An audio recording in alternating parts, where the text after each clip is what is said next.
தேவனுக்கு மகிமை உண்டாவதாக.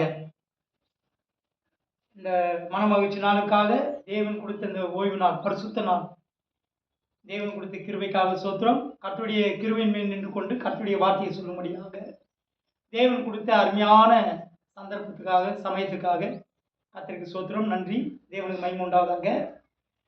1 யோவான் புஸ்தகம் 3ஆம் அதிகாரம் 5ஆம் வசனம். உங்களுக்கு வாட்ஸ்அப்பில் இந்த இது அனுப்பிச்சிருக்கேன், வாட்ஸ்அப்பில் அனுப்பிச்சிருக்கேன், அதை எடுத்து வச்சுங்க, பார்த்து ஃபோனில். 1 யோவான் புஸ்தகம் 3ஆம் அதிகாரம் 5ஆம் வசனம்.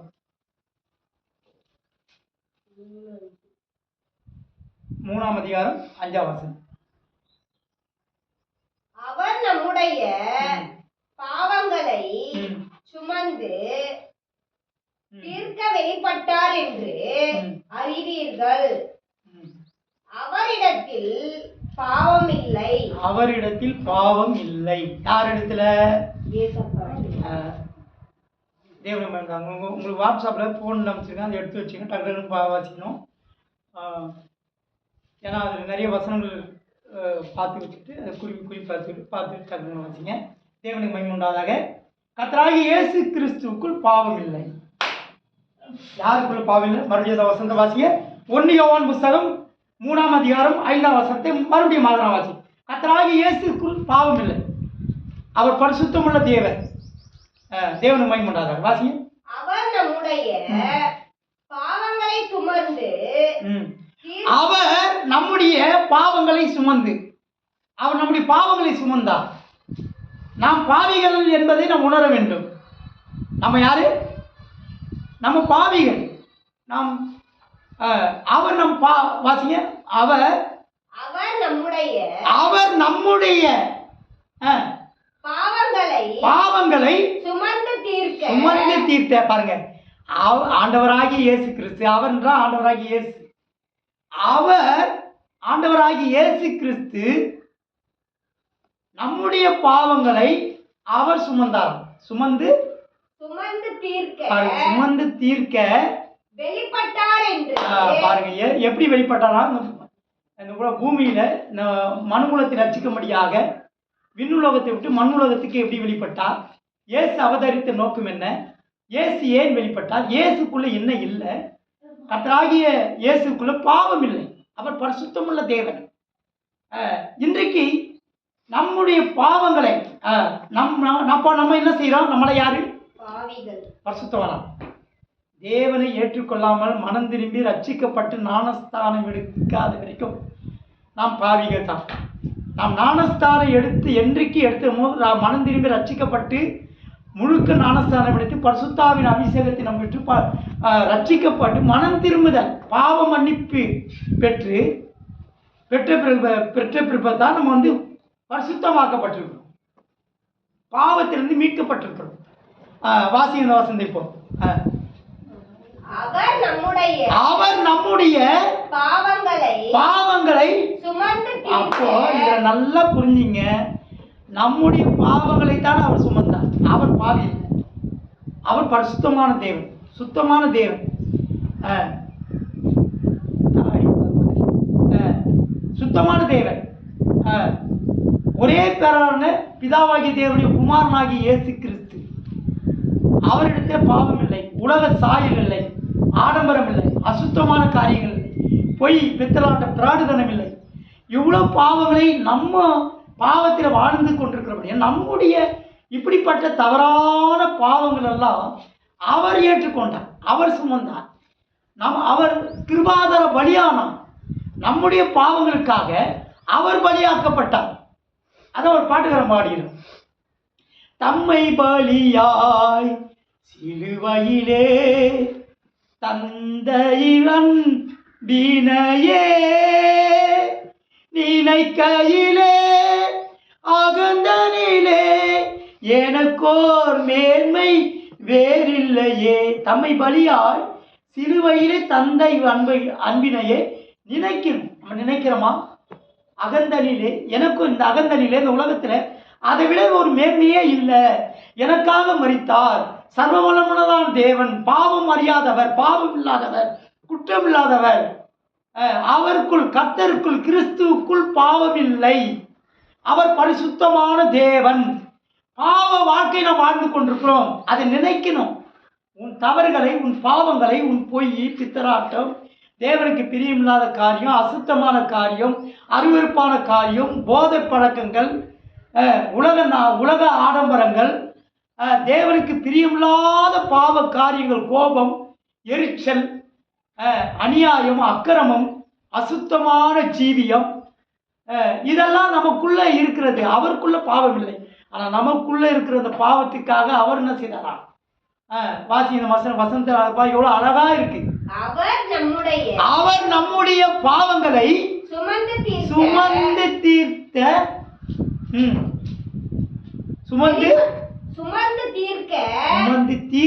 ஒரு முடிவு. சுமந்து தீர்க்க. உன் பாவங்களை நீ சுமக்க கூடாது. பாவிகளை ரட்சிக்க கிறிஸ்து இயேசு இந்த உலகத்தில் வெளிப்பட்டார். நீ பாவத்தோடு மரிப்பாய் என்றால், பாவத்தோடு வாழ்வாய் என்றால் நீ நரகத்துக்கு போவாய். நரகம் ஒரு கொடிய வேதனை. ஆண்டவர் உன்னை இந்த நரகத்திலிருந்து மீட்டெடுத்திருக்கிறார். நீ மீட்கும் பொருளாக ஆண்டவர் உன்னை மீட்கும்படியாக அவர் தன்னை பலியாக கொடுத்தார். இயேசு கிறிஸ்து உனக்காக மரித்தார், உனக்காக அவதரித்தார், உனக்காக அன்பு கூர்ந்தார், உனக்காக வெளிப்பட்டார். அவர் உனக்காகவே வாழ்கிறார். உனக்காகவும் உன் பிள்ளைகளுக்காகவும் சமுதாயத்தில் வாழ்கிற எல்லா பாவிகளை ரட்சிக்க கிறிஸ்து இயேசு இந்த உலகத்திலே வெளிப்பட்டார். அல்லேலூயா.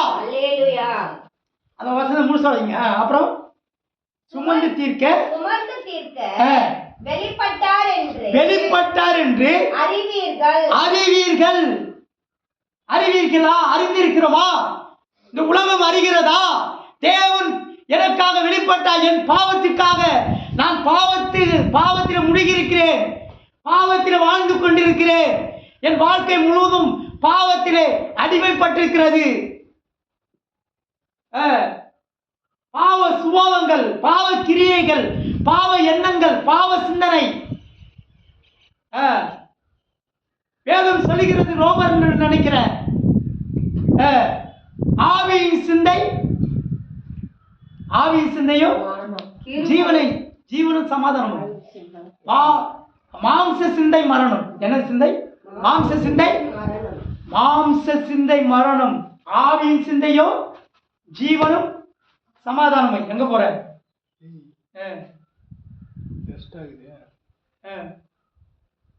அட்டை போட்டு உட்காந்து. தேவனுக்கு மகிமை உண்டாதாக.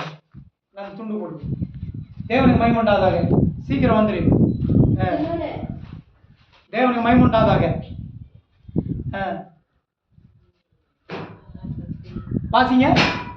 ஆவியின் சிந்தை. அப்ப மாம்ச சிந்தை மரணங்க. நம்ம மாம்ச பிரகாரமா வாழ்கிறோம். மனசு மாம்சம் விரும்புகிறது போல வாழ்கிறோம். மாம்ச சிந்தை மரணம். ஆவி சிந்தையோ ஜீவனும் சமாதானம். இன்னைக்கு ஜீவன் இல்ல, ஜீவனை எழுதுறாங்க, சமாதானம் இல்லை. எத்தனையோ கிறிஸ்தவர்கள் குடும்பத்தில் சமாதானம் இல்லை. மாம்ச பிள்ளைகளை கட்டுப்படுத்த முடியல. பிள்ளைகள் பாவ வாழ்க்கையில் வாழுறாங்க. உலக அன்பில் அடிமைப்படுறாங்க. தேவனுடைய அன்பை விட்டு விலகி போறாங்க. குடும்பத்தில் ஒரே பிரச்சனை, குழப்பம். ஜீவனும் இல்லை, சமாதானம் இல்லை, ஜீவன் இல்லை. ஒழுங்கு ஜீவன் இல்லை. மாம்ச சிந்தையில வாழ்ந்துட்டு இருக்கோம். மாம்ச சிந்தை மரணம். மரணத்தை நோக்கி அநேக கிறிஸ்தவ குடும்பங்கள் போய்கொண்டிருக்கிறது. பாதாளத்தை நோக்கி போய்கிறது. அக்கிரமும் அநியாயமும் கிறிஸ்தவனுடைய தூசி, தேவனுடைய நாமம் புறஜாதியின் மத்தியில தூசிக்கப்படக்கூடிய அளவுக்கு கிறிஸ்தவர்கள் வாழ்ந்து கொண்டிருக்கிறோம். நம்ம ஆவியின் சிந்தையா இருக்கிறோமா? ஆவிக்குரிய ஜனங்களா இருக்கிறோமா? இயேசுவின் பிள்ளைகள் நாங்கள் என்று நம்ம பாட்டு பாடுறோம். பிரியமானவர்களே, இப்பொழுது தேவனுடைய பிள்ளைகளாக இருக்கிறோம், இனி எவ்விதமாய் இருப்போம் என்று இன்னும் வெளிப்படவில்லை என்று 1 யோவானில் சொல்லப்படுகிறது. ஆகையினால நாம் தேவனுடைய பிள்ளைகளை என்று சொல்கிறோம். பிள்ளைகளாய் வாழ்கிறோமா? ஒரு தகப்பனுடைய பிள்ளைகள் தகப்பனுக்கு சாட்சியா இருக்கணும். ஐயோ, இந்த இன்னாருடைய பிள்ளைகள் இப்படி பாவம், அக்கிரமம், அநியாயம் பண்றாங்க, குடிக்கிறான், கெஞ்சா பிடிக்கிறான், தவறான வாழ்க்கை வாழலாம் அப்படின்னு சொன்னா அந்த தகப்பனுக்கு எவ்வளவு கேவலம், தலைகுனிவு. அதே போல இயேசப்பாவுடைய பிள்ளைகள், இயேசு நமக்கு தகப்பனா இருக்கிறார்.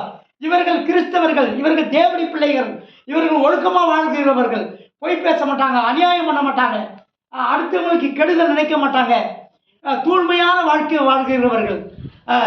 இயேசு உண்மையான வாழ்க்கை, பொய் பேச மாட்டாங்க, பித்தலாட்டு பிரார்த்தனம் பண்ண மாட்டாங்க. நம்மளை குறித்து சொல்ல முடியுமா?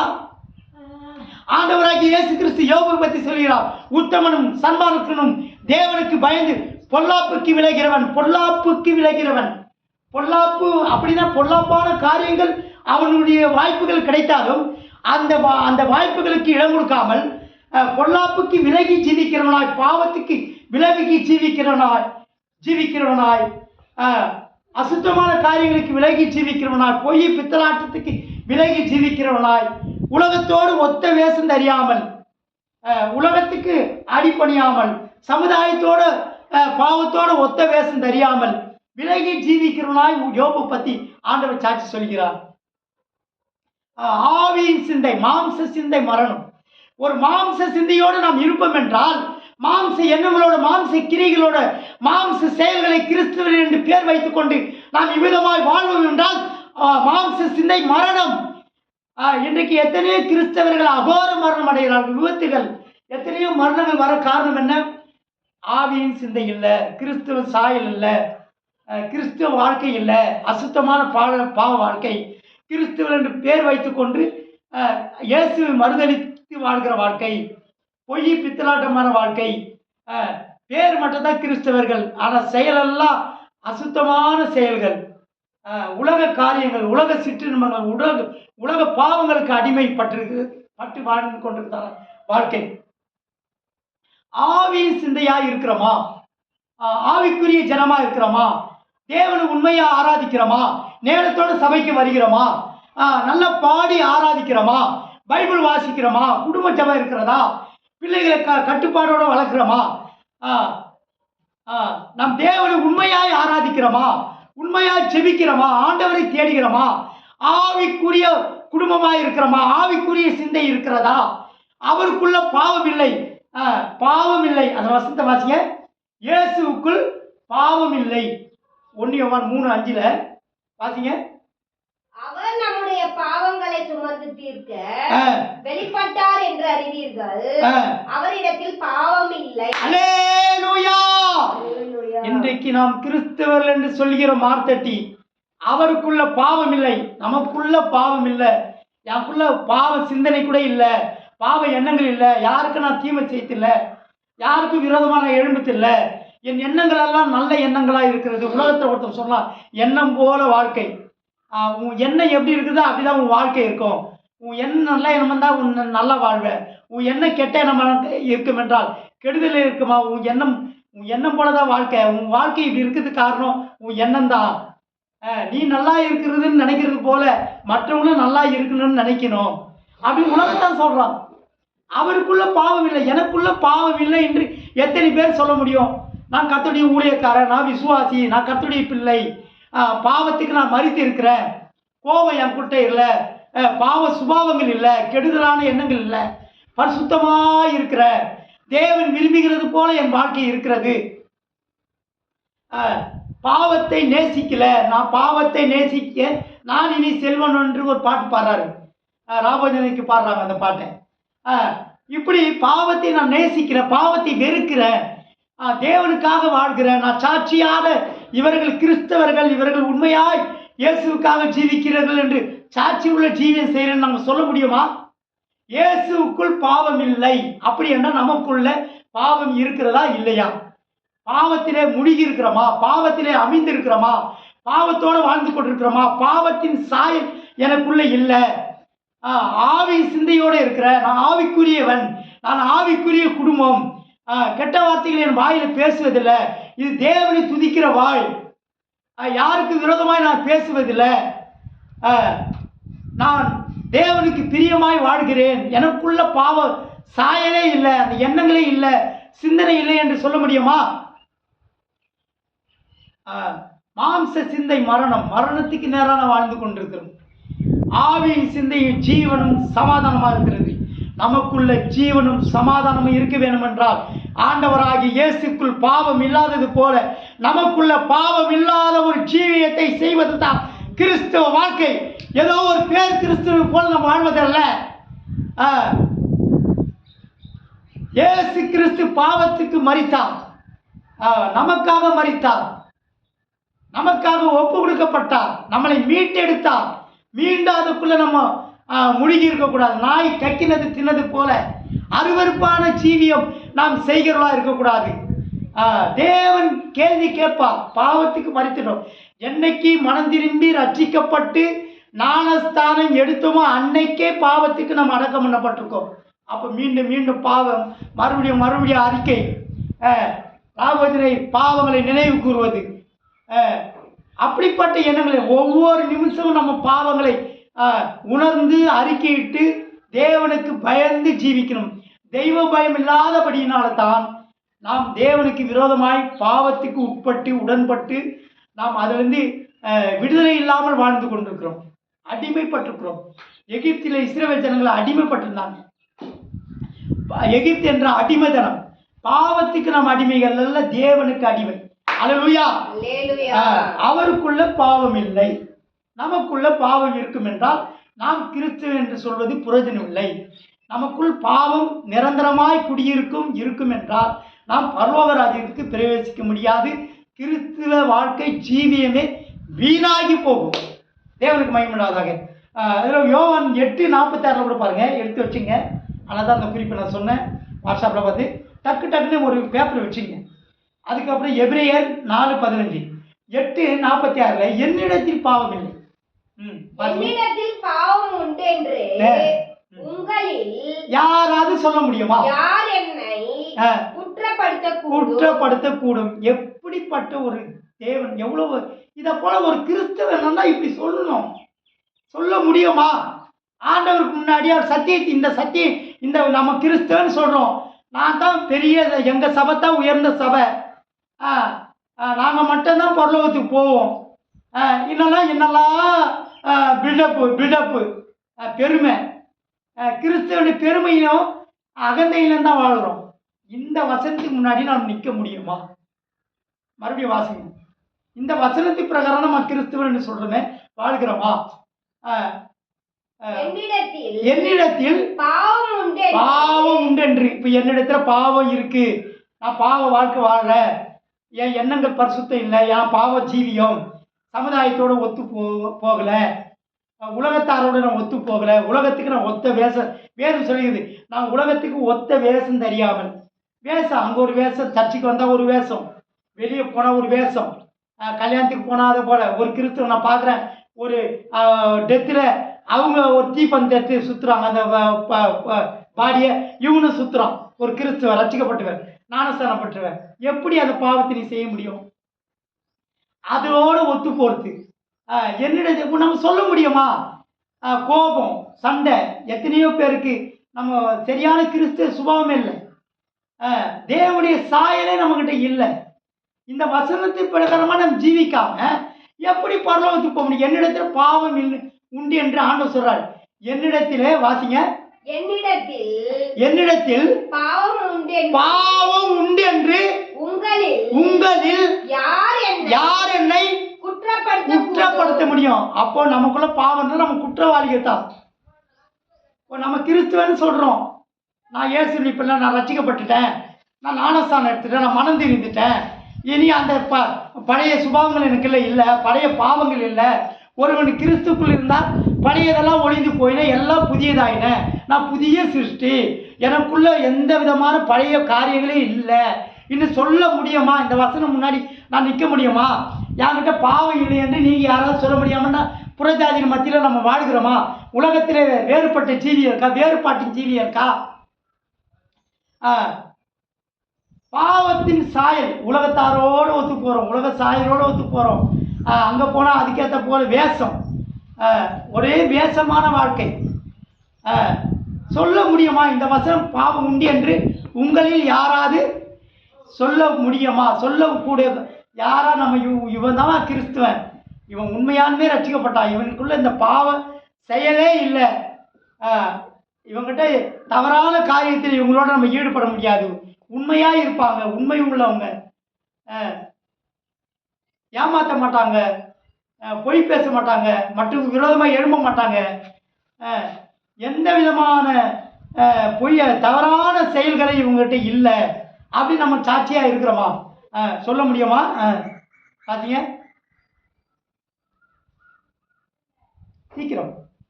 நான் சத்தியத்தை இல்ல இந்த வசந்த என்னிடத்தில் பாவம் உண்டு என்று என்னிடத்தில் பாவம் உண்டென்று உங்களில் யார் என்னை குற்றப்படுத்தக்கூடும். நான் சத்தியத்தை சொல்லி இருக்க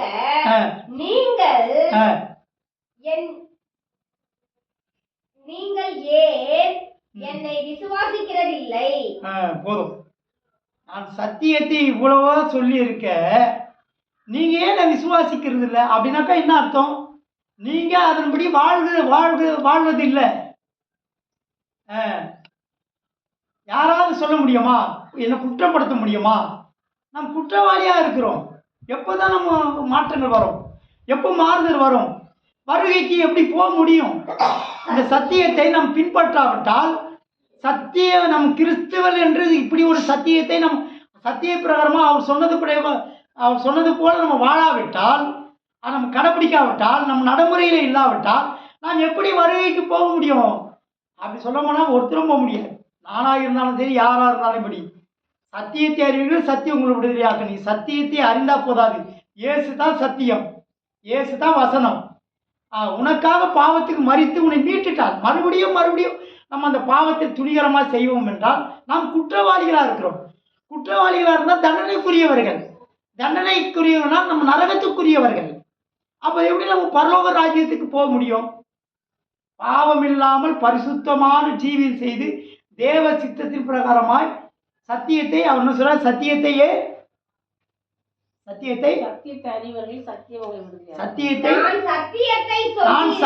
சொல்லி இருக்க நீங்கள் ஏன் என்னை விசுவாசிக்கவில்லை? அவ்வளவுதான், சாப்டர் முடிஞ்சது. நான் இப்படிப்பட்ட ஒரு சத்தியத்தை சொல்லியிருக்கேன். இந்த சத்தியம்தான் நானே வழியும் சத்தியமும் ஜீவனமா இருக்கிறேன். நான் தான் வழியா இருக்கேன், நான் தான் சத்தியமா இருக்கேன், நான் தான் ஜீவன். அந்த பரலோகத்துக்கு நீ போகணும்னா இந்த சத்தியத்தை நீ கடைபிடிக்கணும்.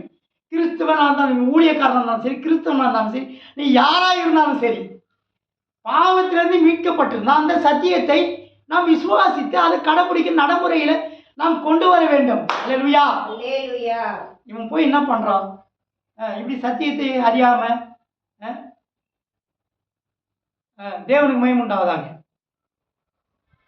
தேவனுக்குள்ள சத்தியத்திற்குள்ள நம்ம என்ன செய்யணும்? கட்டுப்பட்டவளாக இருக்க வேண்டும். தேவனுக்கு மகிமை உண்டாவதாக. வாசிங்க அடுத்தது எபிரேயர் 4:15. எபிரேயர் 4, அது உங்களுக்கு தான் பதிவு அமைச்சிருக்கேன். 4:15.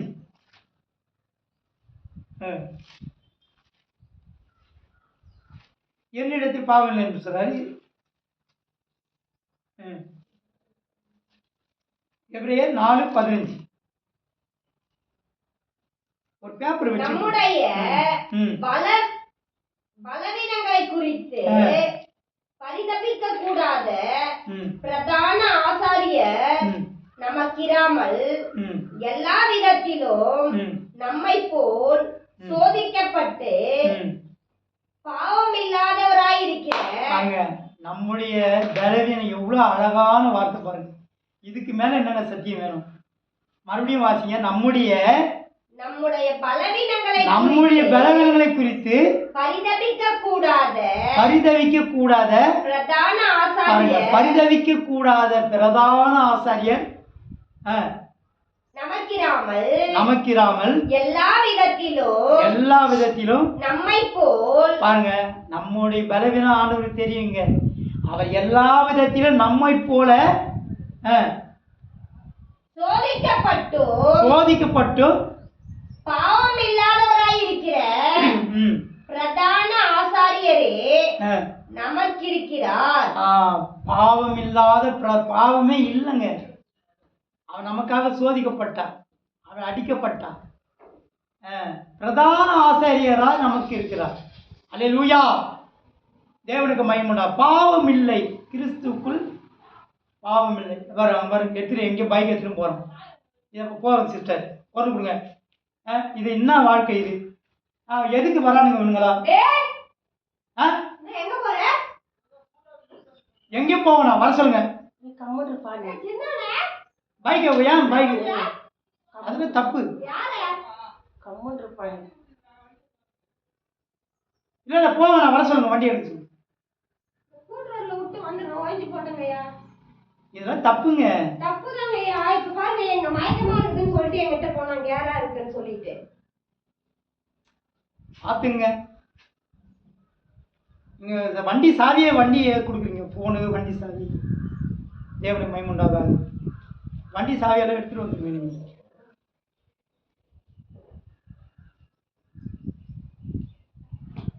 தேவனுக்கு மகிமை உண்டாவதாக. கர்த்தருக்கு ஸ்தோத்திரம். ஏன்னா நம்ம ரொம்ப கவனமாக ஜீவிக்கணும். ஆராதனை நேரத்தில் இது இப்படி ஏறிச்சு போயிட்டாங்க கனகா. அதை போல் இருக்கும்போது சோதனைகள் வரும்போது நாங்கள் அதுக்கு பொறுப்பாக முடியாது. கஷ்டங்கள் பிரச்சனைகள் தேவ சமத்தை அழைக்கப்படுத்தும் போது அதுக்கு அதனால தான் நான் ஃபோன் கூட பண்ணி கேட்குறது. தேவனுடைய சமூகத்தில் அந்த ஒரு 2 மணி நேரம் கூட இருக்க முடியலனாக்கா அப்படி என்ன பண்ண போகிறோம்? சோத்திரம். இதுக்காக நாங்கள் சென்னையிலேருந்து நாங்கள் எவ்வளோ கஷ்டப்பட்டு இந்த ஊழியங்களை செய்கிறோம், பணங்களை செலவு பண்ணுறோம். வாடகையே 3000 ரூபாய்.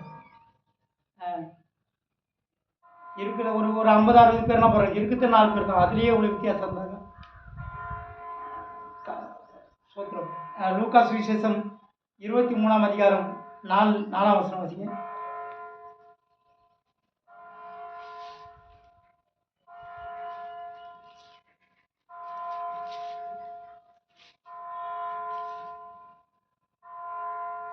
அப்பொழுது பிலாத்து, நான் இந்த அடுத்த மாதம் கூட ராபோஜனம் கொடுக்க மாட்டேன். எனக்கு இந்த பசங்க எல்லாம் கரெக்டானதான், இல்லைன்னா பசங்களுக்கு ராபோஜனம் கிடையாது. எனக்கு ஆராதனை கரெக்டாக வரணும். ஏன்னா நான் ராபோஜனம் கொடுத்து அப்புறம் தண்டனைக்குரிய விசுவாசிகளாக மாறுவேன். எனக்கு ஒரு ஆத்மா தானே கூட ஒழுங்காக இருந்தால் போதும்.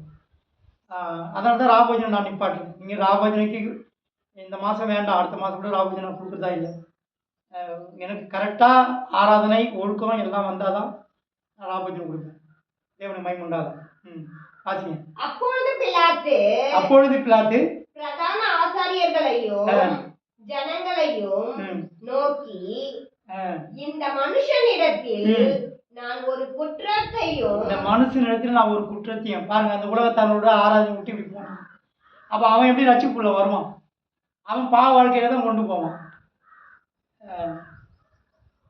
அப்போ எதை பத்திரமா வரணும். ஆறாவது நேரத்தில் அப்படி போகக்கூடாது. தேவனுக்கு பிரியமில்லாத காரியங்கள். அவன் வண்டி ஒன்றுனா வண்டியை கூட கொடுக்கலாம். வண்டியை நம்ம ஏன் அவங்களுக்கு வண்டி இல்லையா? நடந்து போட்டோம், பஸ்ஸில் போய் பார்க்கணும். தேவனுடைய ஆராதனையை விட முக்கியத்துவம் வேறு எதுக்குமே கிடையாது. கர்த்தருக்கு கொடுக்குற நாள் 6 நாளும் நமக்காக தானே வாழணும். தேவ மகிமை உண்டாகுது. அதனால தான் வீட்டு வாசல்லையும் உங்களுடைய காம்பவுண்டுக்குள்ளேயும் யாரையும் சேர்க்காது. அதனால தான் கண்டிப்பாக சொல்லுங்க, இதை போலலாம் வந்து நம்ம பிள்ளைகளையோ நம்ம குடும்பத்தையும் கெடுக்கிறதுக்குன்னு வரக்கூடாது. நமக்கு உதவியாக நன்றியாக தான் வரணுமே தவிர நாட்டிக்காமல் நாட் அலோட் ட்ரீட்மெண்ட்டு கூட கொடுக்கக்கூடாது. தேவனுக்கு மகிமை உண்டாகுது. வாசிங்க. அப்பொழுது பிலாத்து பிரதான ஆசாரியர்களை ஜனங்களையும் நோக்கி, இந்த மனுஷனிடத்தில் பாருங்க, பிலாத்து பாருங்க, ஒரு ராஜா இயேசுவினிடத்துல என்ன இல்லையா, நான் ஒரு குற்றத்தையும் காணவில்லை என்று சொன்னார். அல்லேலூயா. இந்த வசனத்தை படிக்கும் போது எனக்கு ஓடுது, என்னை பத்தி சொல்லணுமே, அவன் ஊழியக்காரன் தான். இந்த மனுஷன், இந்த ஊழியக்காரர்கிட்ட ஒரு குற்றமே இல்லை. குற்றப்படுத்தக்கூடிய எண்ணங்கள் எதுவுமே, குற்றம் சொல்லக்கூடிய அளவுக்கு எதுவுமே இல்லை. இப்படி தான் வாழணும், கிறிஸ்தவனா நீ தானே கிறிஸ்துவன் அப்படின்னு சொல்ல முடியுமா? இவரிடத்துல எந்த குற்றம் இல்லை, இவர் எப்படி நான் மரணத்துக்கு ஒப்பு கொடுத்தது, எப்படி நான் இருக்கிறது?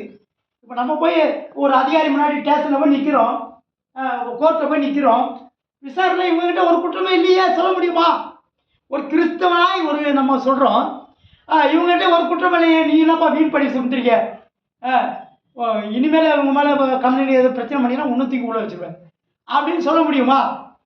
தேவனை அந்த அந்த அதிபதி சொல்கிறான், இவங்ககிட்ட குற்றம் இல்லைப்பா, தப்பே இல்லைப்பா, இவர் ஆண்டவராகிய தேவ மனசு உண்மைதான், நீங்களாம் வந்து குற்றப்படுத்துறீங்க, குற்றமே இல்லை, இவங்ககிட்ட பாவமே இல்லை, குற்றப்படுத்தக்கூடிய சாயல் இல்லை, மரணத்துக்கு அதனால தவறு இல்லையா அப்படின்னு உன்னை பார்த்து என்ன பார்த்து சொல்ல முடியுமா? நீ கிறிஸ்துவன், நீ இயேசு உனக்காக மரித்தார், நீ உன்கிட்ட பாவம் சாயல் இல்லை, நீ பாவத்துக்கு உட்பட மாட்ட, உடன்பட மாட்ட அப்படின்னு சொல்ல முடியுமா?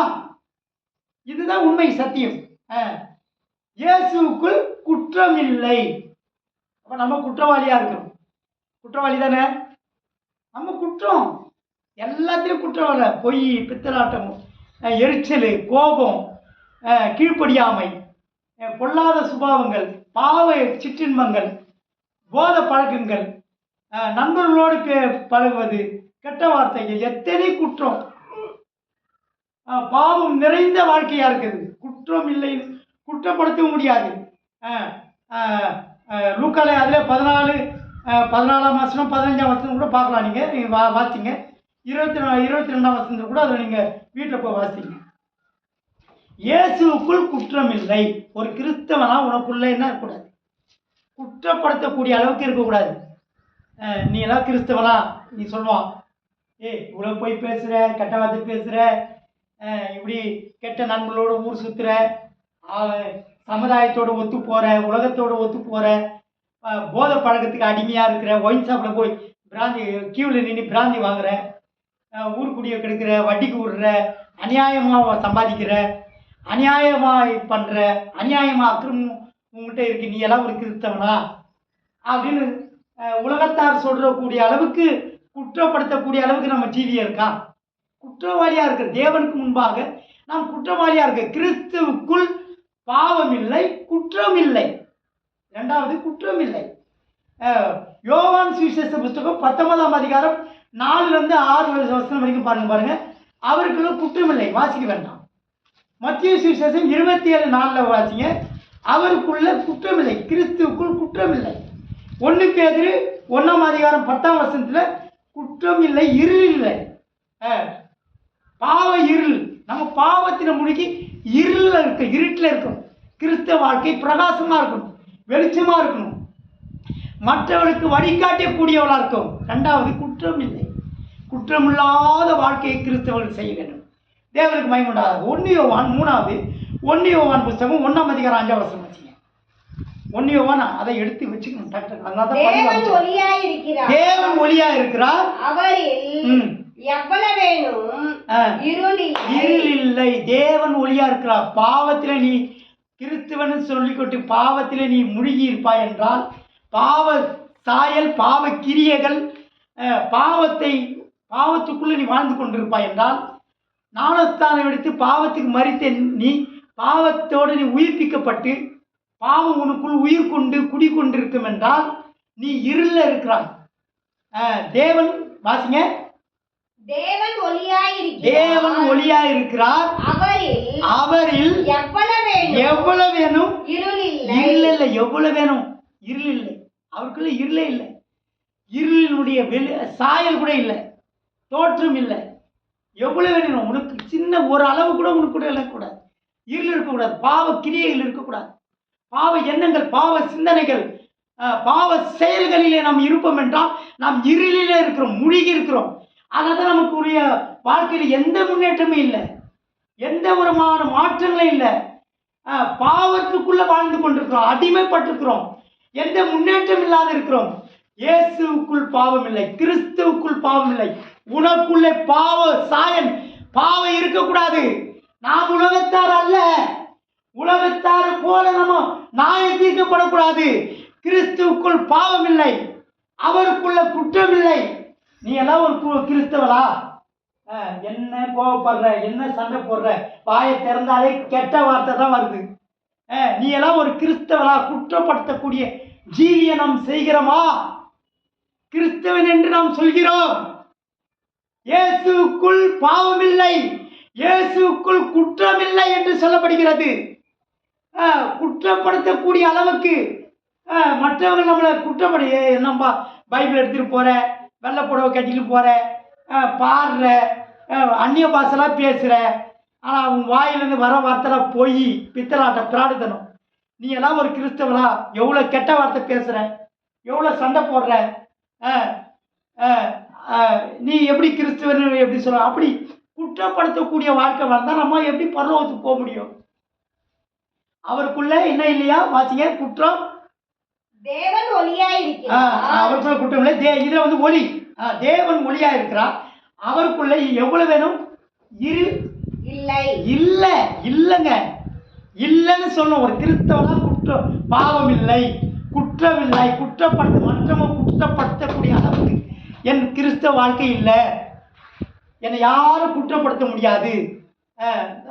ஆண்டவரை நாம் தூசிக்கக்கூடிய அளவுக்கு நாம் வாழ்ந்து கொண்டு அவருடைய நாமம் புறஜாதிகள் மத்தியில் நாம் தூசிக்கப்படக்கூடிய அளவுக்கு நம்ம ஜீவியம் இருக்குது. மற்றவங்க குற்றப்படுத்தக்கூடிய அளவுக்கு, மற்றவங்க முன்னாடி நாம் கிறிஸ்துவ என்று பேர் வச்சுட்டு சாட்சி இல்லாத ஜீவியம், தவறுகளை அவங்க சுட்டி காட்டக்கூடிய அளவுக்கு இருந்தால் நாம் கிறிஸ்துவன்னு சொல்லி புரோஜனம் இல்லை. நிச்சயமாக பரலோகத்துக்கு போக முடியாது.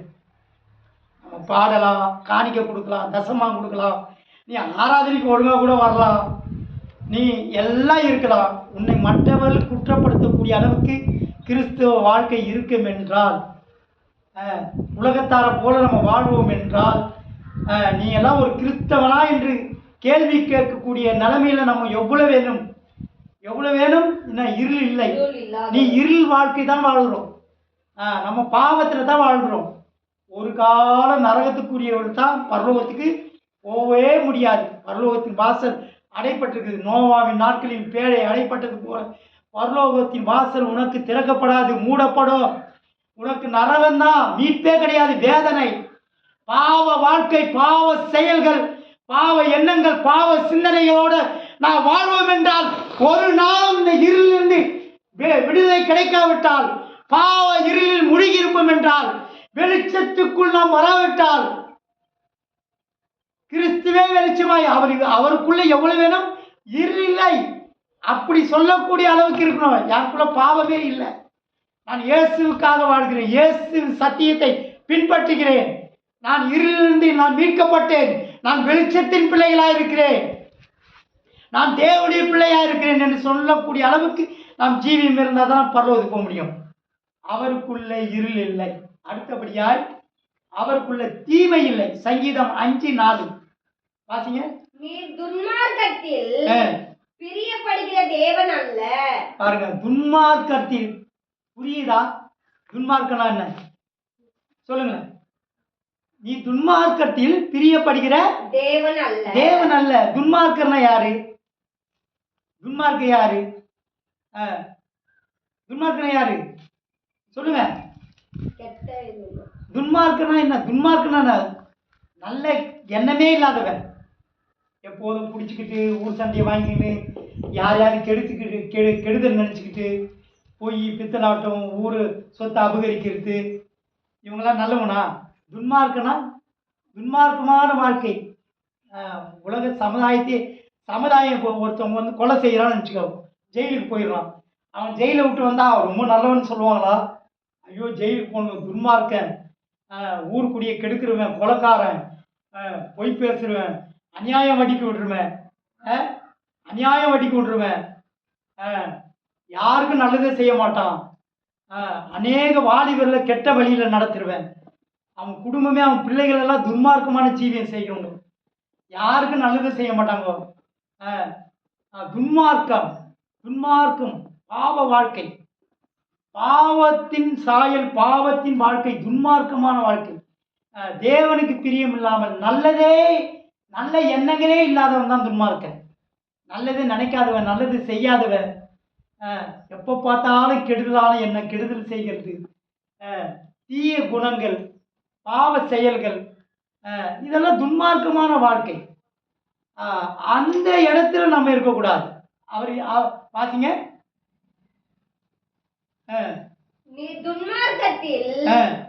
சங்கீதக்காரர் சொல்றான், தாவீது சொல்றான், நீ துன்மார்க்கத்தில் பிரியப்படுகிற தேவன் அல்ல, தீமை உன்னிடத்தில் சேர்வதில்லை. தீமை உன்னிடத்தில் எல்லாம் இல்ல, சேர்வதில்லை. இதுக்கு மேல என்னையா வேணும்? அவங்ககிட்ட போய் சேராத, இவங்ககிட்ட பேசாத, அங்க போகாத, தீமையான காரியம் உங்கள்கிட்ட சேரக்கூடாதுப்பா. தீமையான கிறிஸ்தவனா நீ ரசிக்கப்பட்ட, நீ மனம் திரும்பிட்ட, நீ தவறையெல்லாம் அறிக்கையிட்டுட்ட, பாவ அறிக்கை, மனம் திரும்புதல்னா இனிமேல் இந்த பாவத்தை நான் செய்ய மாட்டேன், தீமையான பழக்கங்கள் எனக்கு வராது, பொய் பேச மாட்டேன், போதை பழக்கத்தில் அடிமையாக மாட்டேன், சிகரெட் பிடிக்க மாட்டேன், தீமையான தொடர்புடையவர்களோட தொடர்பு வச்சுக்க மாட்டேன். அவன் அவன் பிராடு, அவன் தீமை செய்கிறானா அவன்கிட்ட போகாதன்றேன். விசுவாசிக்கும் அவிசுவாசிக்கும் சம்மந்தம் ஏது? உனக்கு சம்மந்தமே இருக்கக்கூடாது. நீ ஏன் இப்போ தொடர்பு வச்சுக்கிற? அப்பா நான் வரலப்பா, இது சம்மந்தம் வச்சுக்க மாட்டேன். நீ சம்மந்தமே வச்சுக்காத. உன்கிட்ட வரானா, எப்பா நீ வா, நீ வந்து உட்காரு, ஆலய சர்ச்சு கூட வராத. நீ ஏன் போறன்ற? ஆலயத்துக்கு வர்றது இல்லை. வாசிங்க. தீமை உம்மிடத்தில் சேர்வதில்லை. தீமை உம்மிடத்தில், தீமை செய்கிறவர்கள் நண்பர்கள், உறவுகள், சொந்த பந்தங்கள் யாரா இருக்கட்டுமே, தீமை உன்னிடத்தில் சேர்வதில்லை. நீ யாரு கூட சேர்ந்து நிற்கிற? தீயை ஊற்றி கூட உங்களுக்கு தேவன் மகிமை. தீமையான உறவே வச்சுக்கூடாது. தீமையான நண்பர்கள் யாரா இருக்கட்டும், சொந்த பந்தங்களா இருக்கட்டுமே, தீமைக்கு வாய்ப்பே கொடுக்காது. சேர்வதில்லை, சேரக்கூடாது. என்ன செய்யக்கூடாது? விடுங்க பக்கத்து தம்பி. சேர்வதில்லை. உறவே வேண்டான்ற. தீமை செய்கிற உறவே சவகாசமே வேணப்பா. நீ சர்ச்சுக்கு வரல, அப்புறம் நான் ஏன் நீ கூப்பிட்ட நான் வரணும்? அது அவன் நாட்டிகமா ஓய்வு நாளில் தான் ஆண்டவருடைய நாள். ஓய்வு நாள் பரிசுத்த நாள். ஓய்வு நாள் அன்னைக்கு தான் கர்மாந்திரம், கல்லெடுப்பு, அன்னைக்கு தான் திருமண அழைப்பு. மூக்கில் குத்து, காதில் குத்து. மூக்கு குத்துட்டு காது குத்துற. ஏன் குத்துற? நீ வசனமாகிய பைபிளை வச்சு குத்து, சத்தியத்தை சொல்லு. பரிசுத்த நாள், ஓய்வு நாள், இது தேவனுடைய நாள். அந்த நாள் நான் எடுத்துக்க மாட்டேன். இது அவருக்கு சொந்தம். அந்த நேரத்தில் நான் வேலைக்கு போக மாட்டேன். அந்த நேரத்தில் நான் காது குத்துக்கும் மூக்கு குத்துக்கும் நான் வர மாட்டேன். நீ யாரா வேணாரு, எவ்வளோ வேணாலும் எனக்கு தட்டம். இப்போ ஓட்டு போடுங்க, ஒரு 5000 ரூபா தர. நாட்டுக்கு காலையில் 10 மணிக்கு வந்துடும். அந்த 5000 ரூபாலும் ஓட்டம் உனக்கு கிடையாது. நீ இப்படி சொல்லுறதுனால நாட்டுக்கிழமை கூட்ட போகாத. எப்படி உன் உறவே தேவை, சொந்தமே வேணாம். அப்படிப்பட்ட சொந்தம் எனக்கு தேவையில்லை. தீமை என்னிடத்திலே சேர்வதில்லை. உன் சவகாசமே எனக்கு வேண்டாம். உன் உறவே எனக்கு தேவை. உன் நட்பே எனக்கு வேண்டாம். தீமையான அந்த நேரத்தில் வேலைக்கு கூப்பிட்றானா போகாத. அவன் உலகத்தான். அவன்கிட்ட உனக்கு என்ன வேலை இருக்கு? அவன் போட்டான், அவன் சம்பாதிப்பான், பணம். இது பூமியில எதுவுமே நிலையானதல்ல. தேவன் கொடுக்குற உன்னை ஆண்டவர் உன்னை உயர்த்திக்க தேவன் இருக்கிறது அவன் இல்லாமல் போகும். அது நிலைக்காது. தேவனை தவிர அந்த நேரத்தில் யாருக்கிட்டையும் நம்ம சேரக்கூடாது. தீமை உன்னிடத்திலே சேர்வது. தீமை சேர்வது. ஆபத்து புஸ்தகம் 1:13 அப்படிதான் வாசிக்க வேண்டாம். தீமை இல்லை, அவரிடத்துல தீமை இல்லை. ஒரு கிறிஸ்தவனா என்கிட்ட தீமையே இல்லை, தீய பழக்க வழக்கங்கள் இல்லை, தீய சாயல் இல்லை, யாருக்கும் நான் தீமை செய்யல. அவன் தீமையே நன்மையினால, வேதம் சொல்லு, தீமையே நன்மையினால வெல்லு. நீ தீமையை நன்மையினால வெல்லு. ஒரு கணத்தை அடிச்சா மறு கணத்தை ஆண்டவர் காட்டினாரு. ஒரு வார்த்தையில உன்னை திட்டா நீ 10 வார்த்தை திட்டினா அப்படின்னா தீமை தானே. எப்படி பரலோகத்துக்கு போக முடியும்? தீமையே அவரிடத்துல இல்லை. அடுத்தது வாசிங்க. அநீதி அவரிடத்துல இல்லை. சங்கீதம் 92:14, அப்படியே யோபு 34:10, ரோமர் 9:14, எபிரேயர் 6:10. இதுலெல்லாம் அநீதி இல்லை. அநீதினா என்ன? வாசிங்க வாசிங்க. கர்த்தர் உத்தமர் என்றும் என் கண்மலையாகிய அவரிடத்தில் அநீதி இல்லை என்றும் விளங்க பண்ணும்படி. அப்படியே வாசிங்க. என்ன அதிகாரம்? சங்கீதம் தாவீது சொல்றாருங்க. 92:14. தாவீது ராஜா, அவர் அதனாலதான் அவருடைய ராஜ்ய பாரங்கள் மேன்மையா இருக்கும். தாவீதை இஸ்ரவேல் ஜனங்களை ஆடு மேய்க்கிறதுக்கு அந்த தகுதி கொடுத்தாருன்னா அவன்கிட்ட அநீதி இல்லைன்னு ஆண்டுக்கு தெரியும். தாவீது கிட்ட அநீதி இல்லை. உன்னை உயர்த்தணும்னா உன்னுடைய படிப்பு, உன்னுடைய அந்தஸ்து, இந்த உலகத்தில் நீ சாதாரண ஒரு ஆடு மேய்ச்சின ராஜானா எவ்வளோ பெரிய விஷயம். இப்போ முதலமைச்சர் இருக்காரு, அவர் என்னென்ன விமர்சனம் பண்ணுறாங்க. ஆனாலும் அந்த குடும்பத்தை தானே முதலமைச்சராக வச்சிருக்காரு. அவர் ஒரு எல்லாருக்கும் கிடைக்காத ஒரு தகுதி தானே. ஒரு ராஜாவை, தாவீதை ஒரு முதலமைச்சராய், ராஜாவாய், ஒரு அரசாட்சி, ஒரு நாட்டை ஆளக்கூடிய, இஸ்ரவேல் ஜனங்களை ஆளக்கூடிய அந்தஸ்து தராரு. அநீதி இருந்தால் கொடுப்பாரா? அக்கிரமம் அநியாயம் இருந்தால், தீமை இருந்தால், பாவம் இருந்தால், தேவனுக்கு பிரியமில்லாத வாழ்ந்தால் அந்த அந்தஸ்து தகுதி கிடைக்குமா? நமக்கு இது வரைக்கும் கிடைக்காத காரணமே அதான். நீ இப்படியே குண்டி சுற்றி குதிரை ஓட்டுற கேவலமான வாழ்க்கை. உனக்கு ஒரு உன்னை யாராவது நீ அவர்கள் கண்களுக்கு முன்பாக உன்னை மேன்மையாக வைத்த, இன்னும் வீட்டு வேலை தான், இன்னும் அது நட்டோடு ரோட்டில் கிடக்கிற பிளாட்ஃபார்ம் வியாபாரம், ஒரு முன்னேற்றம் இல்லை. உனக்கு ஊக்கி நீ அடுத்தவங்கிட்ட போய் கை கட்டி வேலை செய்கிற. நீ உனக்குள்ள என்ன செய்யணும்? நீ ஒரு அதிகாரியாய், நீ ஒரு அந்தஸ்தாய், நீ உயர்த்தப்படணும். அவர்கள் கண்களுக்கு முன்பாக மேன்மையா நீ உன்னை சொந்த ஊக்கிய 10 பேர் வேலை பார்க்கணும், 100 பேர் வேலை பார்க்கணும். நீ உன்னை ராஜாவாக உயர்த்தணும். உன் ராஜாத்தியா எஸ்தர் ராஜாத்தியை போல நீ உயர்த்தப்படணும். உன்னை அவர்கள் கண்களுக்கு முன்பாக உன்னை மேன்மையாக வைப்பேன். நீ வாழாகாமல் தலையாகுவாய், நீ கீழாகாமல் மேலாவாய். இன்னும் வறுமைத்தா, இன்னும் தரித்திரம்தான், இன்னும் கஷ்டம்தான், இன்னும் பஞ்சாயத்து தான், இன்னும் பிரச்சனை தான், இன்னும் சண்டை தான், குழப்பத்தான், மன அழுத்தத்தான். என்ன கிறிஸ்தவ வாழ்க்கை? ஒரு மாற்றமே இல்லை. அதே வறுமை, தரித்திரம், ஒரு முன்னேற்றமே இல்லை. அதே ஓட்ட சைக்கிள் தான், பஞ்சர் ஒட்டி ஒட்டி ஒட்டி பஞ்சர் டயர் வெடிக்குது. ஒரு மாற்றம் இல்லை. சமுதாயத்தில் உனக்குள்ள மாற்றம் வரணும்னா என்ன இருக்கணும்? அநீதி இருக்கக்கூடாது, அநியாயம். அவன் சக என்ன செய்கிறான்? காட்டதி குள்ளமாக இருக்கிறான், அவன் காட்டத்தி மரத்தில் ஏறுறான். அவன் சொல்கிறான், நான் ஆண்டவர் சொல்கிறாரு, உன் வீட்டில் நான் வாசம் பண்ண போகிறேன். நான் அநியாயமாக வாங்கியிருந்தா அது எத்தனை தனையாய்? எட்டதனையாய் பன்மடங்காய் நான் திருப்பி தந்துடுறேன். அநியாயமா இந்த உணர்வு இருந்தால் தான் கிறிஸ்துவன். மாறுதல் கிறிஸ்துவன் சாயல். அநீதி இருக்கக்கூடாது, இதான் அநீதி. அநியாயமா வாழ்ந்துட்டு, அநியாயம் பண்றது, அக்கிரமம் பண்றது, பாவ செயல், குற்றம், அநீதி. அநீதியான காரியம் இருக்க வரைக்கும் ஒரு மாற்றம் இருக்காது. இன்னைக்கு தேவனுக்கு பயப்படணும், உண்மையாய் வாழணும். அவரிடத்தில் வாசிங்க,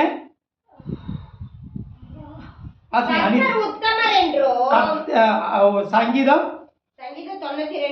கர்த்தர் உத்தமர் என்றும் என் கண்மலையாகிய அவரிடத்திலே அநீதி இல்லை என்றோ. அநீதி அவரிடத்தில் அவர் உத்தமனா உண்மையா. நீ கிறிஸ்தவனா உண்மை. இந்த ஞாயிற்றுக்கிழமை ஆராதனை 2 மணி நேரம், அந்த 2 மணி நேரத்துல உண்மை. அதை விட நமக்கு வேற என்னத்தை எதிர்பார்க்கிறாரு? உங்ககிட்ட உன் அந்தஸ்து, ஆஸ்தி, உன்னுடைய பொருள், உன் சொத்தெல்லாம் ஆண்டவருக்கு வேணாம். நீ உண்மை, உத்தமனா உண்மை. நீ உண்மையா ஜெபம் பண்ணு, உண்மையா இரு. ஆண்டவர் உனக்கு உண்மையா இருக்குன்னு நினைக்கிறல்ல.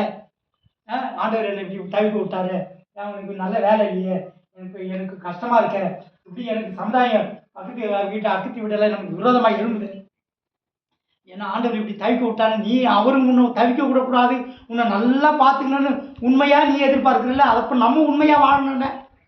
உத்தமன், அவர் உத்தமர் என்றும் அவரிடத்தில் அநீதி இல்லை என்றும் நான் உண்மையா இருக்கணும்.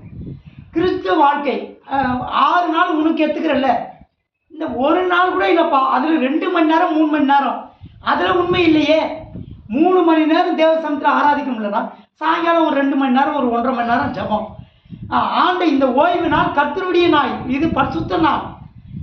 இது கர்த்தருக்கு மட்டும்தான் நீ செலுத்தி உண்மையாய் நீ இருந்து வர. ஆண்டவருக்கு உண்மையாய் நீ கொடு, உனக்கு எந்த விதமான தோல்வியே இருக்காது, முன்னேற்றம் அடைவான். ஆண்டவர் உனக்கு உண்மையா இருக்குன்னா நீ ஆண்டவருக்கு உண்மையா இருக்கணும். இப்போ நமக்கு ஒருத்தர் உண்மையானா, நம்ம ஃப்ரெண்டு, நமக்கு வேண்டியவங்க, நமக்கு தெரிஞ்சவங்க, உனக்கு உண்மையானா நீ உண்மையா இருப்பியா? உனக்கு செய்யலைன்னா நம்ம செய்வோமா திருப்பி?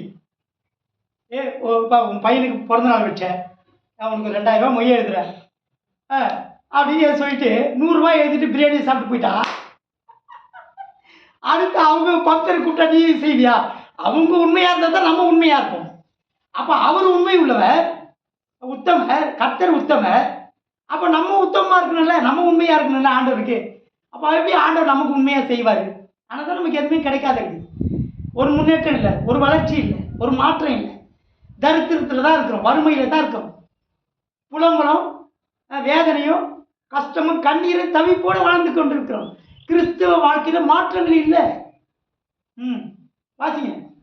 உண்மையும் உத்தமம். கர்த்தர் உத்தமர் என்றோ ஆ, என் கண்மலையாகி அவரிடத்தில் ஆ.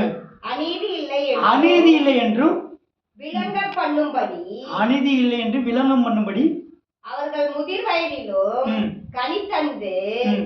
புஷ்டியும் பசுமையுமாய் இருப்பார்கள். அல்லேலூயா. அல்லேலூயா. இன்னைக்கு புஷ்டியும் பசுமை.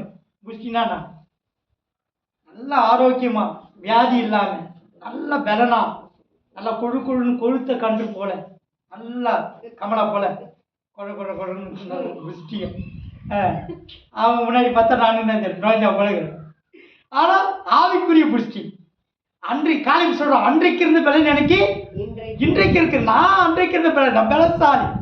தேவனுடைய பலன் இருக்கிற வரைக்கும் நான் புஷ்டி தான். என்ன கழகா அழகையா என்ன சந்தோஷம். அது இல்லை, நான் வேகமாக வேலை செய்கிறப்ப இவங்களுக்கு நான் பூச்சி வாங்குது.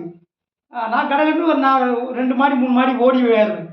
இவங்க நான் ஒரு மாடியிலே 4 படிக்கட்டு அப்படி அவன் புஷ்டி. அவன் உடம்பு புஷ்டி இல்லை, தேவனுடைய பலத்தில் நீ புஷ்டியா இருக்கணும். புஷ்டியும் எப்படி இருப்பா? பசுமையா இருப்பியா, வறுமையே இருக்காது முகத்துல. அப்படியே மகிழ்ச்சி, சந்தோஷம், பிரகாசம். எவ்வளவு கஷ்டம் இருந்தாலும் அது வெளியே தெரியாது. ஆண்டவர் அப்படியே அப்படியே கொழுத்து கன்று போல இருப்பான். எப்படி இருப்பாய்? நீ கொழுத்து கன்று போல உன்னுடைய மகிழ்ச்சியா உன் வீட்டில் எப்போதும் இல்லாத நிலையே இருக்காது. எல்லாம் இருக்கும், நிறைவா இருக்கும். நிறைவின் தேவனாக இருப்பாய். தேவனுக்கு மகிமையுண்டாகும்.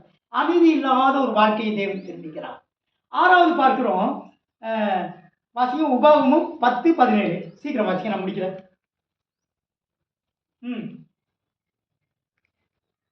உபாகமும் 10ஆம் அதிகாரம். அதுக்கு தான் நான் அந்த பதிவை அமைச்சு கொடுத்தேன். அதை எடுத்து அடுத்தது நீங்கள் ரெடியாக வச்சுக்கணும், பேப்பர் வச்சுக்கணும். அடுத்தது ரோமருக்கு 2:11 வாசிங்க.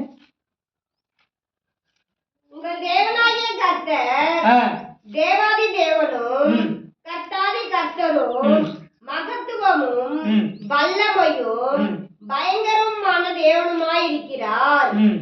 அவர் பட்சபாதம் பண்ணுகிறவரும் அல்ல. பட்சபாதம் பண்ணுகிறவர் அல்ல. பட்சபாதம் என்ன? பட்சபாதம் என்ன? ஒருத்தருக்கு செய்துட்டு ஒருத்தருக்கு செய்யாம. ஆண்டவர் எல்லாரும், நீ பணக்காரனாரு, நீ ஏழையாரு, நீ யாராவனா, அவர் பட்சபாதமே இருக்காது. அவர் நிறைவின் தேவன். உனக்கு எல்லாருக்கும் ஒரே மாதிரி தான் செய்வார். உனக்கு கொடுக்கிற தேவன், எடுக்கிற தேவன் அல்ல. உனக்கு தீமை செய்யவே மாட்டார், உனக்கு நல்லதே செய்வார். அவங்களுக்கு ஒரு மாதிரி, இவங்களுக்கு ஒரு மாதிரி. மனுஷர்கள் தான் செய்வாங்க. ஒருத்தருக்கு பிடிச்சா அவங்க நல்லா செய்வாங்க, பிடிக்காவிட்டா ஒன்றுமே செய்ய மாட்டாங்க, பேச மாட்டாங்க, பழக மாட்டாங்க, விட்டு போயிடுவாங்க. ஆண்டவர் அப்படிப்பட்டவர் அல்ல. இன்னொரு வசனம் கூட வாசிங்க, ரோமர் 2:11 வாசிங்க. தேவனிடத்திலே பட்சபாதம் இல்லை. தேவனிடத்துல பட்சபாதம் இல்லை. அவர்கிட்ட பட்சபாதமே இல்லை. நீ எவ்வளோதான் நீ ஆண்டவருக்கு பிரியமில்லாத தவறுகளை செய்தாலும், குற்றமோ அநீதியோ எது செய்தாலும் ஆண்டவர் மன்னிச்சு உனக்கு செய்ய வேண்டியதை செய்வாங்க. உனக்கு என்ன வேணுமோ, உங்கள் பிள்ளைகளுக்கு, உங்கள் குடும்பத்துக்கு, உனக்கு நல்ல வேலை, நல்ல அந்தஸ்து, சமுதாயத்தில் உயர்வு, உன்னை வாழாக்காமல் தலையாக்கி, கீழாகாமல் மேலாக்கி, உன்னை உயர்ந்த ஸ்தானத்தில் அருவியா ஒருத்தர் பாடுறாரு. எந்த உயர்ந்த கண்மலையே என்று மாறா அடைக்கலமே, உன்னதா உமறையின் வந்தடைந்து இந்த நாமத்தை உயர்த்திடுவே. எந்த உயர்ந்த கண்மலையே, நீ உயர்ந்த கண்மலை இயேசு உன்னை உயர்த்துவார், உன்னை மேன்மையா வைப்பார். உன்னை இதே ஊர்லயே, இதே சமுதாயத்தில், உலகம் முழுவதும் உன்னை என்ன செய்வார்? பயன்படுத்துவார். அல்லேலூயா. பட்சபாதமே இல்லை. அந்த ஊழியக்காரன் பெரிய ஊழியக்காரர், அவர் பணக்காரர். ஊழியக்காரர் கூட அந்த விசுவாசம் இல்லை. இன்னைக்கு ஊழியக்காரர்கள் பிரசங்கம் பண்றோம், சத்தியத்தை சொல்றோம், ஆண்டவர் ஒன்றுன்னா பட்சபாதமாக நடத்துவார். ஒரு விசுவாசிய ஏழை பணக்காரர். என்ன ஏழை? இவன் ஏழை, நடுத்தர மக்கள். ஒருத்தர் சொன்னாங்க, என்ன என்ன என்ன குடும்பமா சொல்லுவாங்க, என்ன குடும்பம்னு சொல்லுவாங்க, அது நல்ல வார்த்தைங்க, சொல்லுங்க. நாங்கள் மிடில் கிளாஸ், நடுத்தரம் மிடில் கிளாஸ்னாக்கா அது தமிழில் நாங்கள் வந்து மிடில் கிளாஸ், நடுத்தரம் தான். நடுத்தரம், சாதாரண மக்கள். மிடில் கிளாஸ் யார் சொல்லுங்க? ஆண்டவர் எல்லாரையும் மனிதனாக தான் படைத்தார். பணக்கார ஏழைன்னு யாருக்கும் நிர்ணயிக்க. அவங்க அவங்களுடைய உழைப்பும் தன்னம்பிக்கையும் விடாமுயற்சி, தன்னம்பிக்கை வாழ்க்கை நல்லா சும்மா 24 மணி நேரம் தூங்கின்னு எந்த வேலை வெட்டிக்கும் போகாமல் அப்படியே நல்ல எண்ணம் போல நல்ல ஒரு சிந்தனை, நல் சிந்தனை. நம்ம தான் இப்படி நம்மளை இது பண்ணிக்கிறோம். உன்னை நல்ல அவர் பச்சைப்பாதம் உள்ள தேவன் அல்ல, ஒரே மாதிரி தான் பார்க்குறாரு. இன்னைக்கு ஊழியக்காரங்க வைப்பாங்க, பணக்காரருக்கு ஒரு மாதிரி, அவங்களுக்கு ஒரு நல்ல சேரு, நல்ல இடம், அவங்களுக்கு ஒரு நல்ல தட்டு, இல்லாதவங்க வந்தால் ஒரு மாதிரி நடத்துது, பிளாஸ்டிக் டம்ளரில் காய்ச்சி கொடுக்குது. இதெல்லாம் கேடு கட்ட சிந்தனை. நீ ஊழியக்காரன் இல்லை, முதல்ல நீ பரலோகத்துக்கு போக மாட்டேன். அல்லையா? சபையை நீ நடத்தி நீ என்ன வேணா பண்ணு. ஒரு ஊழியக்காரனா பச்சை பாதை இருக்கக்கூடாது. ஒருத்தர் ஒரு மாதிரி நீ வித்தியாசம் பார்த்தா நீ ஊழியக்காரனே கிடையாது, நீ ஆண்டவருடைய வேலைக்காரன் கிடையாது, நீ சாத்தானுக்குரியவன். பரலோகம் முதல்ல உனக்கு கிடையாது, ரிஜெக்ட். உங்ககிட்ட அநீதி இருக்கக்கூடாது. அவரிடத்துல அநீதி இல்லைன்னா நீ விசுவாசியா இருந்தாலும் சரி, ஊழியக்காரனா இருந்தாலும் சரி, அநீதி இருக்கக்கூடாது. நீ அநியாயம் பண்ற. ஒருத்தர் ஒரு மாதிரி நடத்திருது. ஒரு பணக்கார வீடுனா விசிட்டிங் போகிறது, ஏழை வீடுனா போகிறது கிடையாது, ஏழை கிட்ட பேசுறது கிடையாது. மணிக்கணக்காக வசதியானவங்க நல்லா அந்தஸ்தாக தான் அவங்ககிட்ட பேசுது. என்ன பித்தலாட்ட பிராடுதனம், கள்ளத்தனமான முடியுது ஆண்டவர் பார்த்துருக்காரு இல்லையா? தேவனுக்கு மறைவாக ஒன்றுமில்லை. எல்லாரையும் ஒரே மாதிரி நேசிக்கணும், ஒரே அன்பு. ஒரு வசதியானவங்க ஒரு ஜபத்துக்கு கூப்பிட்டாங்க, ஒரு வீட்டுக்கு கூட்ட வச்சாங்க, ஏதாவதுனாக்கா உடனே போடுது. வேறு இல்லாதவங்க நடுத்தர மக்கள், மிடில் கிளாஸ் யாராவது, நாங்கள் மிடில் கிளாஸ் யாராவது கேட்டாக்கா பார்க்கலாம், தேவ சித்தமானா என்ன ஒரு பித்தலாடுதனம் பிராடுதனம் சொல்கிறோம். பணக்காரங்க மட்டும் ஆண்டவர் உடனே சரி வர வச்சுல ஐயா உடனே நீங்கள் என்னைக்கு கேட்குறீங்க கொடுக்குறோம். இல்லாதவங்களுக்கு நாங்கள் சொல்கிறது தான் அப்படின்னு. அப்படி பச்சை பாதம் இருக்கக்கூடாது. ஒரே மாதிரி ஏழையாக இருந்தாலும் பணக்காரன் இருந்தாலும் எல்லா ஜபத்துக்கும் வீட்டுக்கு கூட்டத்துக்கு போகணும், எல்லாத்துக்கும் கூப்பிட்டா மதிக்கணும், நல்லா பேசணும், ஒரே மாதிரி நடக்கணும். பச்சை பாதம், அநீதி இருக்கக்கூடாது, வித்தியாசம் காட்டக்கூடாது. வித்தியாசம் இல்லாமல் எல்லாருக்கிட்டையும் ஒரே மாதிரி அன்பு செலுத்தணும். இல்லாவிட்டால் ஆண்டவர் நியாயம் தீர்க்க வேண்டிய நிலைமை வரும். ஆண்டவர் சொல்கிறாரு, நீ என்ன செய்ய, கானானை பார்ப்ப, ஆனால் என்ன செய்ய மாட்டேன், உள்ள நுழைய மாட்டேன், பிரவேசிக்க மாட்டேன். அவ்வளோதான். அநீதி உள்ள ஊழியக்காரனா இருந்தால் கானானை பரலோகத்தை பற்றி பிரசங்கம் கூட பண்ணலாம். 40-50 வருஷம் ஊழியக்காரனா கூட இருக்கலாம். ஆனால் பார்க்க தான் முடியும், போக முடியாது. பரலோகத்துக்கு நீ போக முடியாது. அப்புறம் உன் ஜனங்களை எப்படி வழி நடத்துவேன்? சாட்சியாக இருக்கணும், அநீதி இருக்கக்கூடாது. விசுவாசியாக இருந்தாலும் சரி, ஊழியக்காரராக இருந்தாலும் யாராக இருந்தாலும் சரி, கிறிஸ்தவன் நீ, தேவனுடைய தாசன், தேவனுடைய மனுஷன், தேவனுடைய பிள்ளைகள், உனக்குள்ள அநீதி இருக்கக்கூடாது. சில பிள்ளைகளை பார்ப்பாங்க, 5 பிள்ளை 4 பிள்ளை இருக்கும். ஒன்று பிடிச்ச படம் தான் அதுக்கு நல்லா கொடுப்பாங்க, அதுக்கு நல்லா சாப்பாடு கொடுப்பாங்க, அதுக்கு நல்லா வாங்கி கொடுப்பாங்க. ஒன்று பிடிக்கலன்னு நினச்சிக்கோ, அது வீணாக போனதுன்றாங்க. நீ வீணாக போனது வீணாக போகாத, எப்படியோ உன் கடமை நீ கரெக்டாக செய். பேரண்ட்ஸ் எப்படி நம்ம பிள்ளைகளுக்குள்ள வித்தியாசம், அநீதிக்கு அதான் அநீதி. ஒருத்தருக்கு நல்லா செய்து ஒருத்தருக்கு நல்லா செய்யறதில்லை. அதனால அநீதிகள் என்ன செய்யக்கூடாது, வெளிப்படக்கூடாது. நமக்குள்ள அநீதி இருக்கக்கூடாது. தேவனுக்கு மகிமையாக அல்லேலூயா. அநீதி இல்லை அவர்கிட்ட, என்ன இல்லை, பட்சபாதம் இல்லை, கிறிஸ்துக்குள் பாவம் இல்லை, அவருக்குள்ள பாவம் இல்லை, அவரிடத்தில் குற்றம் இல்லை, அநீதி இல்லை, தீமை இல்லை, பட்சபாதம் இல்லை. கடைசியாக இயேசுவுக்குள் வேற்றுமை இல்லை. யாக்கோப்பு 1ஆம் அதிகாரம் 16-17 வசனத்தை வாசித்தீங்க. என் பிரியமான சகோதரர்களே, மோசம் போகாதிருங்கள், நன்மையான எந்த ஈவும் பூரணமான எந்த வரமும் பரத்தில் உண்டாகி ஜோதிகளின் பிதாவினிடத்திலிருந்து இறங்கி வருகிறது. அவரிடத்தில் யாதொரு மாறுதலும் யாதொரு வேற்றுமையின் நிழலும் இல்லை. நிழல் கூட இல்லை. மாறுதல்னா என்ன? பச்சோந்தி போல டக்கு டக்குன்னு சமயத்துக்கு ஏற்ற போல மாறிக்கிட்டு, டக்கு டக்குன்னு வேஷம், மாறுதல், மாற்றங்களுக்கு நம்ம மாறிட்டோம். நீ கிறிஸ்தவனா நீ மாறிட்டேன்னா நீ கிறிஸ்தவன் தான். அங்கே வித்தியாசமே இருக்கக்கூடாது. பழைய மனுஷன், பழைய சாயல், பழைய சுபாவம், பழைய பேச்சு, பழைய கோபம், எரிச்சல், பித்தலாட பிரடதனம் எதுவுமே இருக்கக்கூடாது. அப்பப்போ மாறக்கூடாது. சர்ச்சைக்கு சபைக்கு வந்தால் ஒரு மாற்றம், வெளியே போனால் ஒரு மாற்றம், வேஷம், மாறுதல் இல்லை, மாற்றமே இருக்கக்கூடாது. நீ ஒரே மாதிரி இருக்கணும். எப்படின்னா ஒரே மாதிரி அப்படி வாழ்ந்தாதான் பரவாயில்ல போக முடியும். இயேசுக்குள்ள என்ன இருக்கு? யாதொரு அந்த பாயிண்ட் மட்டும் அவரிடத்தில் இயேசுவினிடத்தில் யாதொரு மாறுதலும் யாதொரு வேற்றுமை இல்லை. வித்தியாசம் பண்ணி பார்க்கறது வேற்றுமை. வேற்றுமை என்ன? வேற்றுமை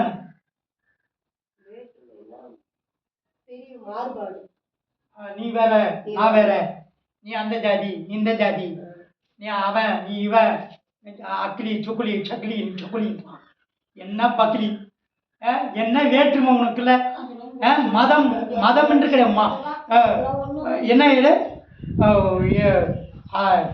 என்னது? மனுஷன் ஜாதி. மனுஷனை தான் ஆண்டவர் படித்தான். இனி வேற்றுமை, அந்த ஜாதி இந்த ஜாதி நான் பொண்ணு கொடுக்க மாட்டேன். கிறிஸ்தவனா இருந்துட்டு நீ ஒரு சபைக்கு வந்தீங்க, ஆண்டவர் ஆராய்ச்சின்னு நீ எல்லாம் விசுவாசியே கிடையாது. அவர்கிட்ட இல்லைன்னா உங்ககிட்ட இருக்கக்கூடாது. இருக்குதுன்னா நீ கிறிஸ்தவனே கிடையாது, நீ ஊழியக்காரனே கிடையாது.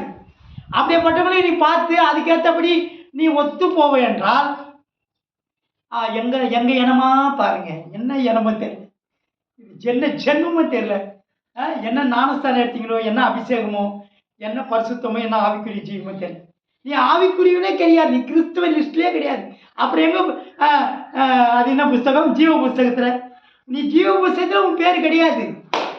மாறுதல் இருக்கும் என்றால், வேற்றுமை பாப்பா என்றால், நீ ஜாதி அந்தஸ்து உயர்வு பணக்கார ஏழைன்னு பார்த்து நீ நீ அதுக்கேற்றபடி ஒத்து போவாய் என்றால், ஒரு ஊழியக்காரனாக அப்படிப்பட்டவர்களுக்கு ஒத்து போவாய் என்றால், விசுவாசியாய் நீ இருப்பாய் என்றால், இதை போல வேற்றுமைகள் ஒற்று இருக்கும் என்றால், நீ கிறிஸ்தவனுக்கு என்றதுக்கு ஊழியக்காரனுக்கு தகுதியே கிடையாது. உனக்கு பரலோகமே கிடையாது. நீ எவ்வளோதான், நீ எத்தனை வருஷம் விசுவாசியாக கூட இருக்கு, நீ எத்தனை வருஷம் ஆண்டவருக்கு ஊழியம் கூட செய், அவருக்குள்ள என்ன இல்லை? போல்டா வசிங்க. அவருக்குள்ள அவரிடத்தில் இயேசுவினிடத்தில் அவரிடத்தில் யாதொரு மாறுதலும் யாதொரு வேற்றுமையும் வேற்றுமை நிழல் கூட இல்லை, அந்த சாயல் கூட இருக்கக்கூடாது. மாறுதலான வாழ்க்கை, வேற்றுமையான சாயல், ஜாதி அந்தஸ்து, அது இது, உயர்ந்தவன் தாழ்ந்தவன், நீ வேற நான் வேற, நீ வித்தியாசம் பண்ணி பார்ப்பாய் என்றால் அந்த நிழல் கூட இருக்கக்கூடாது. இயேசுவினிடத்தில் அந்த நிழல் கூட இல்லை, அந்த சாயல் இல்லை. கிறிஸ்தவனா இப்படி தான் பர்ஃபெக்டா 100% வாழ்ந்தால் மாத்திரமே பரலோகத்துக்கு நாம் போக முடியும். ஆண்டவராகிய இயேசு கிறிஸ்து சீக்கிரமா இந்த உலகத்தில் வெளிப்பட போகிறார். மேக தூதருடைய எக்கால துணியோட அவர் வானத்திலே அவர் வெளிப்பட போகிறார்.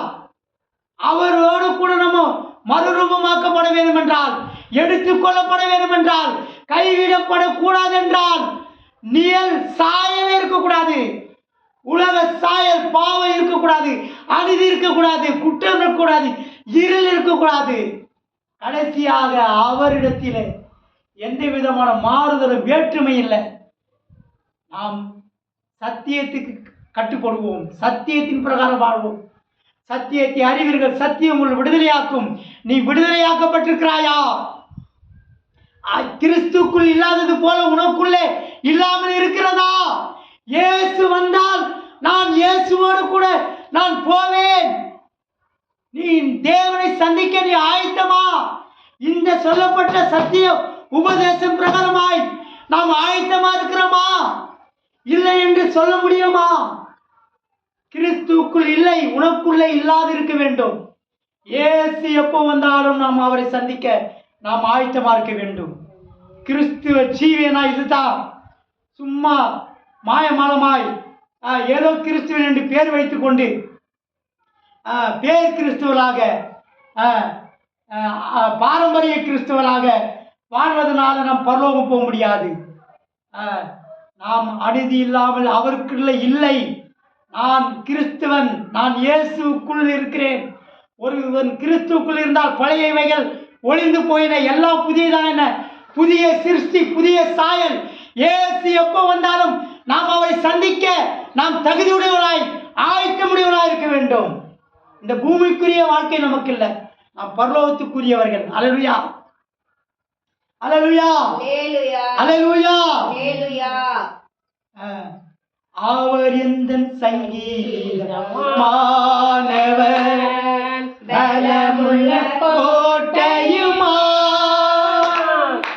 ஜீவனின் அதிபதியான அவரை ஜீவிய காலமெல்லாம் வாழ்த்திடுவோம். ஜீவனின் அதிபதியான அவரை ஜீவிய காலமெல்லாம் வாழ்த்திடுவோம். அல்லேலூயா, அல்லேலூயா. பலமுள்ள கோட்டையா இருக்கிறார். பலமுள்ளவளா இருக்கணும், ஸ்ட்ராங்கா இருக்கணும், சத்தியத்தில் ஸ்ட்ராங்கா இருக்கணும், கிறிஸ்துவ வாழ்க்கையில ஸ்ட்ராங்கா இருக்கணும், கட்டுப்பட்டு இருக்கணும், பரிசுத்தத்தில் வைராக்கியமா இருக்கணும், தேவ சித்தம் செய்வதில் வைராக்கியமா இருக்கணும், அன்பு, இயேசுவின் அன்பு, கிறிஸ்துவின் அன்பிலே நிலைத்து இருக்கணும், ஸ்ட்ராங்கா இருக்கணும், பலமுள்ள கோட்டையமா இருக்கணும், நீ அசைக்கப்படாமல் இருக்கணும். பரலோகம் தான் நம்முடைய லக்கையே, நம்ம பரலோகம் தானே.